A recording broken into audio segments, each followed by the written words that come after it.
नमस्कार, स्वागत है आपका हमारे चैनल यूएई खबर पर। चलिए शुरू करते हैं आज की ताजा बुलेटिन। लेकिन सबसे पहले हम बताएंगे उन लोगों का नाम जिन्होंने कमेंट कर बताया है कि आखिरकार वो हमारे वीडियो को कहां से देख रहे हैं। तो सबसे पहले है मोहम्मद कुर्बान, मोहम्मद सादाम किरदौली दुबई से हैं, इसके ड्राइवर कुमावत से हैं, सऊदी अरेबिया से।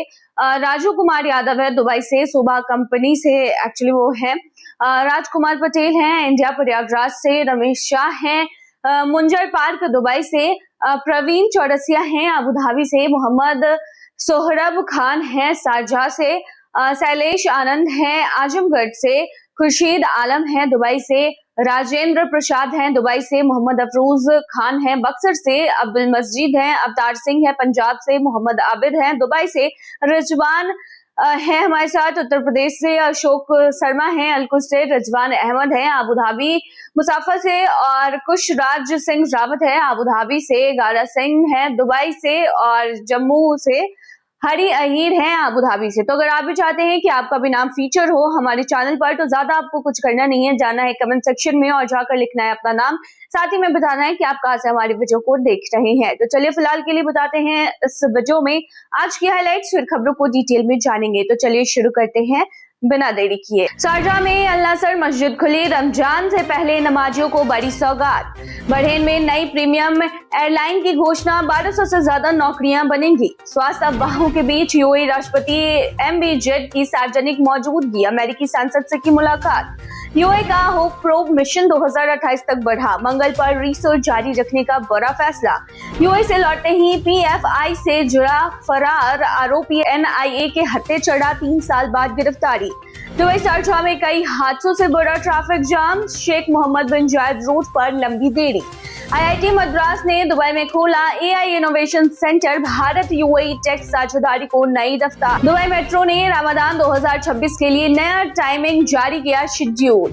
और आखिर में हम जानेंगे क्या है आज के रियल रेट्स, क्या आज के गोल्ड रेट्स और क्या है आज के दरहम रेट्स। तो चलिए खबरों को बताते हैं डिटेल में। शारजाह में अल नसर मस्जिद खुला, रमजान से पहले नमाजियों की बड़ी सौगात। संयुक्त अरब अमीरात के शारजाह के अल दैद यानी जबल उमर क्षेत्र में बनी नई अल नसर मॉस्क रमजान से पहले आम लोगों के लिए खोल दी गई है। ये मस्जिद अपनी अनोखी बनावट के कारण खास चर्चा में है। इसका सबसे बड़ा आकर्षण लगभग 20 मीटर व्यास वाला कांच का विशाल गुंबद है, जो दिन के समय प्राकृतिक रोशनी को अंदर तक खूबसूरती से फैलाता है। मस्जिद करीब 1800 वर्ग मीटर क्षेत्र में फैली हुई है और इसमें लगभग 1325 लोग एक साथ नमाज अदा कर सकते हैं। मुख्य नमाज हॉल के अलावा महिलाओं के लिए अलग प्रार्थना कक्ष की भी व्यवस्था की गई है। मस्जिद के साथ 38 मीटर ऊंचा मीनार और बाहर सजा हुआ प्रांगण इसकी भव्यता को और भी बढ़ाता है। इस मस्जिद का उद्घाटन शेख सुल्तान बिन अहमद बिन सुल्तान अल कसीमी ने किया है। रमजान के मौके पर नई इबादतगाह न सिर्फ नमाजियों के लिए सुविधा बढ़ाएगी, बल्कि अपनी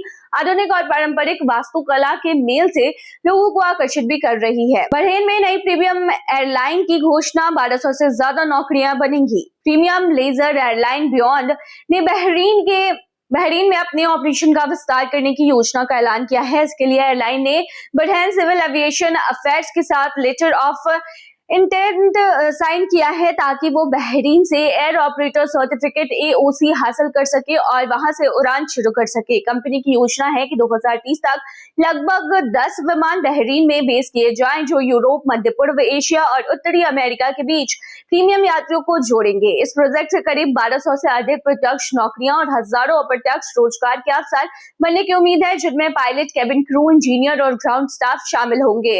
अनुमान है कि आने वाले वर्षों में ये पहल बहरीन की अर्थव्यवस्था में अरबों डॉलर का योगदान दे सकती है और देश को क्षेत्रीय एविएशन हब के रूप में मजबूत भी करेगी। स्वास्थ्य अफवाहों के बीच यूएई के राष्ट्रपति एमबीजेड की सार्वजनिक मौजूदगी, अमेरिकी सांसद से की है मुलाकात। संयुक्त अरब अमीरात के राष्ट्रपति शेख मोहम्मद बिन जायद अल नहियान यानी कि एमबीजेड से जुड़ी जानकारी जो है वो निकलकर सामने आई है। बता दें कि संयुक्त अरब अमीरात के राष्ट्रपति शेख मोहम्मद बिन जायद अल नहियान पिछले कुछ दिनों से उनके स्वास्थ्य को लेकर फैल रही अफवाहों के बाद पहली बार सार्वजनिक रूप से नजर आए हैं। राष्ट्रपति के कार्यकाल ने अबू धाबी में अमेरिकी रिपब्लिकन सांसद लिंडसे ग्राहम के साथ उनका सामना करने का एक वीडियो और तस्वीरें शेयर की हैं, जिसमें एमबीजेड मुस्कुरा रहे हैं और स्वस्थ दिखाई दे रहे हैं। ग्राहम ने सोशल मीडिया पर कहा कि जो लोग यूएई और राष्ट्रपति के बारे में झूठी खबर फैला रहे हैं वे गलत है और एमबीजेड जैसे हमेशा तेज और फुर्तीले हैं। यह बैठक कसर अल शाती में हुई और इस मुलाकात को स्वास्थ्य अफवाहों को खारिज करने के संकेत के रूप में देखा जा रहा है। यूएई का होप प्रोब मिशन 2028 तक बढ़ा, मंगल पर रिसर्च जारी रखने का बड़ा फैसला। संयुक्त अरब अमीरात की अंतरिक्ष एजेंसी ने अपने यूएई स्पेस एजेंसी द्वारा चलाए जा रहे मंगल ग्रह मिशन यानी एमिरेट मार्स मिशन, जिसे होप प्रोब के नाम से भी जाना जाता है, उसको 2028 तक बढ़ाने की घोषणा की है। यानी मिशन को पहले से 3 साल आगे तक जारी रखा जाएगा। यह निर्णय इसलिए लिया गया है क्योंकि मिशन के वैज्ञानिक उपकरण अब तक काफी सटीक डेटा इकट्ठा कर रहे हैं और मार्स के वायुमंडल और जलवायु पर महत्वपूर्ण जानकारी दे रहे हैं। होप प्रोब को जुलाई 2020 में लॉन्च किया गया था और यह किसी अरब देश की पहली अंतरप्लैनेटरी स्पेस मिशन के तौर पर इतिहास में दर्ज है, जिससे यूएई 5वें देश के रूप में मार्स की कक्षा में पहुंचने में सफल हुआ था। मिशन ने अब तक विशाल मात्रा में वैज्ञानिक डेटा जमा किया है और इसका विस्तार यूएई को गहराई से अंतरिक्ष अनुसंधान में और एक्सपीरियंस हासिल करने में मदद करेगा। साथ ही भविष्य के गहरे अंतरिक्ष अभियानों जैसे कि संभावित क्षुद्र ग्रह मिशन के लिए भी रचनात्मक एक्सपीरियंस प्रदान करेगा। यूएई से लौटते ही पीएफआई से जुड़ा फरार आरोपी एनआईए के हत्या चढ़ा, 3 साल बाद गिरफ्तारी। संघीय जांच agency national investigation agency NIA ने 3 साल से फरार एक आरोपी को संयुक्त अरब अमीरात से भारत वापसी पर कोची अंतर्राष्ट्रीय हवाई अड्डे पर गिरफ्तार किया है। आरोपी मोइनुद्दीन कुट्टी पी, जो पॉपुलर फ्रंट ऑफ इंडिया यानी कि पीएफआई से जुड़ा बताया जाता है, सितंबर 2022 में दर्ज एक मामले के बाद भाग गया था। जांच एजेंसी का कहना है कि यह मामला एक साजिश से जुड़ा है जिससे सामाजिक विभाजन फैलाने, युवाओं को हथियार संबंधित प्रशिक्षण देने और धन इकट्ठा करने जैसे एक्टिविटीज शामिल थी। एनआईए ने अब तक इस केस में लगभग 65 आरोपियों के खिलाफ चार्जशीट दाखिल कर चुकी है और मोइनुद्दीन कुट्टी की गिरफ्तारी इस लंबी पीछे छोड़ भागने वाली स्थिति में एक बड़ी कामयाबी मानी जा रही है। दुबई शारजाह में कई हादसों से बड़ा ट्रैफिक जाम, शेख मोहम्मद बिन जायद रोड पर लंबी देरी। देखिए, दुबई और शारजाह में गुरुवार सुबह कई सड़क हादसों के कारण वाहनों की आवाजाही पर भारी असर पड़ा और प्रमुख राजमार्गों पर लंबा ट्रैफिक जाम आपको देखने को मिला होगा। शेख मोहम्मद बिन जायद रोड E311 और एमिरेट्स रोड E611 पर कई जगहों पर दुर्घटनाओं की खबरें मिली हैं, जिससे गाड़ियों की रफ्तार लगभग थम सी गई और ड्राइवरों को अपने डेस्टिनेशन तक पहुंचने में अधिक टाइम लगा है। विश्लेषण आंकड़ों के मुताबिक इन मुख्य मार्गों पर गहरी लाल ट्रैफिक स्थिति देखने को मिली, जो यह बताती है कि पूरे क्षेत्र में गाड़ियां बहुत ही धीमी चाल में चल रही थी। इसके अलावा दुबई के अंदर के अन्य प्रमुख मार्गों जैसे कि रास अल खोर रोड और बेरूट स्ट्रीट पर भी ट्रैफिक धीमा चल रहा है। शारजाह में अल इत्तेहाद स्ट्रीट व औद्योगिक इलाकों के रास्तों पर भी भारी भीड़ देखने को मिली।